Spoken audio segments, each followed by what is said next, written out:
আজকে রেসিপি দারুণ স্বাদের ডাল পুরি। তো চলুন দেখে নেই ঘরোয়া উপকরণ দিয়ে কিভাবে পারফেক্ট পুরি তৈরি করা যায়, সেটাই আজকের ভিডিওতে আমি দেখাবো। আর এই ডাল পুরিটা এতই সুস্বাদু হয় খেতে যে দোকান থেকে কিনে এনে খাওয়ার আর কোনো প্রয়োজনই হবে না। তো চলুন শুরু করে দেই, আর ভিডিওটি মনোযোগ দিয়ে দেখবেন। তো প্রথমে আমি ডালগুলোকে ভালো করে ধুয়ে একবারে জল ঝরিয়ে নিয়েছি। আমি একে একে সব উপকরণগুলো ডালের সাথে মিশিয়ে দিব। সিদ্ধ করার জন্য একটা পাত্রে নিয়ে নিয়েছি, আর ডালের মধ্যে আমি পেঁয়াজ, রসুন কুচি, কাঁচামরিচ, একটু সামান্য তেল, লবণ, হলুদ দিয়ে ডালটাকে ভালো করে সিদ্ধ করে অবশ্যই পানিটা একটু কম করে দিতে হবে, কারণ ডাল জানি একটু আস্তে আস্তে থাকে, এই জন্যে একবারে বেশি সিদ্ধ না। আমি এখানে চুলায় বসিয়ে দিয়েছি, ডালটা সিদ্ধ হচ্ছে। আর ডালটা সিদ্ধ হতে হতে আমি এদিকে হচ্ছে আটাটা মেখে নিব। আটা মাখার জন্য আমি একটা পাত্র নিয়ে নিয়েছি, আর আমি এখানে শুধু ময়দা ব্যবহার করিনি, ময়দার সাথে একটু আটাও ব্যবহার করি। আর ময়দা একসাথে মেখে নিলে হবে কি, মানে পুরির স্বাদটা অনেক গুণে বেড়ে যাবে, আর একটু মচমচে ঠান্ডা হয়ে যাওয়ার পরেও এটা একবারে রাবারের মতো হবে না, নরম থাকবে।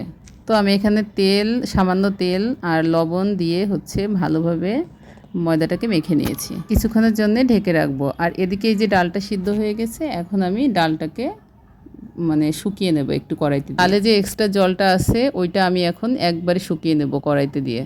ভালো করে শুকাতে হবে, না হলে আবার পুরির মধ্যে দিলে তো ওইটা বের হয়ে ডালের মধ্যে আলাদা করে শুধু একটু চাট মশলা দিয়েছিলাম, আর বাদবাকি মশলা তো আমি সিদ্ধ করার আগেই দিয়ে দিয়েছি, এই জন্য পরবর্তীতে কোনো মশলাই ব্যবহার করিনি। তো ডালটা রেডি হয়ে গেছে। এখন আমি এই যে ছোট ছোট লেচি কেটে নিয়েছি, আর এই লেচির মধ্যেই পুরগুলা ভরে দিয়েছি। পুর ভরার পরে হাত দিয়ে চেপে সুন্দর করে মুখটা বন্ধ করে তারপরে হচ্ছে একটু তেল লাগিয়ে গায়ে একটু মোটা করে বেলতে হবে, না হলে আবার তেলে দেওয়ার পরে ডালটা বেরিয়ে আসবে।